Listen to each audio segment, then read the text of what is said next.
Amidst the battlefield of trendy bistros and nightclubs, around each corner, homeless indigents begging for money.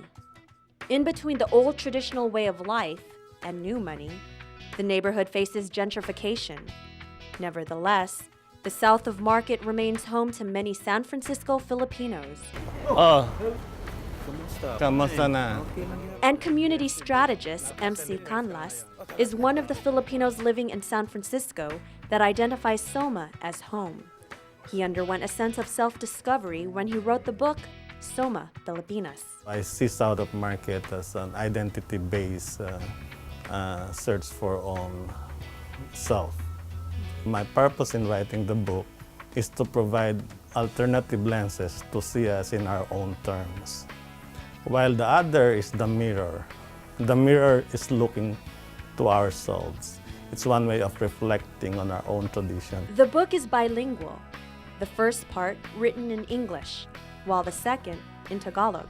The English is more providing a lens for others to understand us, while the Tagalog or the Filipino is for us to understand ourselves. Here, he addresses issues and concerns that SOMA Pilipinas face, such as displacement, urban development, and the voice of the Filipino community in America. Recently, Canlas invited me on an ethno-tour of San Francisco's District 6, also known as SOMA. When I discovered that the important in the community is not only the people, but also the center of gravity, meaning to say where the people gathered, shared their culture, that's where I discovered that South of Market is the equivalent of our town center, or what we call the poblacion or kabayanan in our community. Let me tell you, keeping up with MC is not an easy task. This man walks fast, and when I say fast, I mean he walks fast. Fortunately, my stature of 5 feet 4 inches allows me to take big steps and catch up with this man. Where are we going to first? We're going to the Bohemian House, the former dirt hotel, which is under renovation. In 1997, the Bohemian House went up in smoke and left many of its residents displaced, which included many Filipino veterans. 5 years later, the development undergoes new construction. TADCO, the tenants, developers, got the bid to develop it on the condition that a community center will be built on the street level. From 6th Street, we continued our journey down Mission Street, passing by the Mint Mall, a historical landmark for Filipinos in SOMA. And across the street, on the next block, we encountered the latest development. In the future, Bloomingdale, on the 5th floor, there will be a Filipino Cultural Center in a world-class hotel like the Bloomingdale. And then walking distance from here is the old structure of the St. Patrick Church, which was founded in 1851. Originally an Irish church, now 100% Filipino staff and 90% Filipino parishioners. They have Tagalog masses here every first Sunday of the month. And during Christmas, they have Simbang Gabi. And after the Simbang Gabi, they have Filipino breakfast, all prepared by the Filipino parishioners.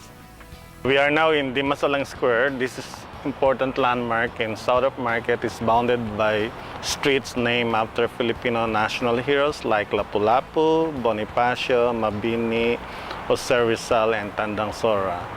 And then the building is called the Massillon House. It's an affordable housing for seniors. And on this wall, we have the Lipi ni Lapu-Lapu mural. This is the Filipino Education Center. It's a newcomer center which was built by the Filipino community in 1970. You just told us this is the FEC, but can you fill us a little bit more into detail about the importance that FEC plays in the Filipino community? Okay, the Filipino Education Center has a good program. It's a bilingual and bicultural. Children who came from the Philippines can learn English, the same time speaking their native languages like Tagalog. We're hoping that the district won't sell this property because this is prime area now. Are you for development? Are you not for development? You cannot stop development, but the point is they should recognize our presence here. Development is important, but also it's important for the community to be consulted in any development. The real estate is high, but now with the Filipino being organized, they can negotiate for developers to develop their project, but also in consideration of the community that already here before they came.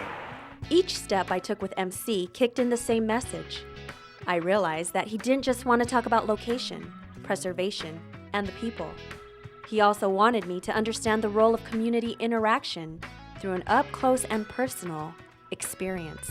The good thing about the SOMA compared to the other areas, the SOMA Filipino have more what I call the provincial or the barrio culture and outlook.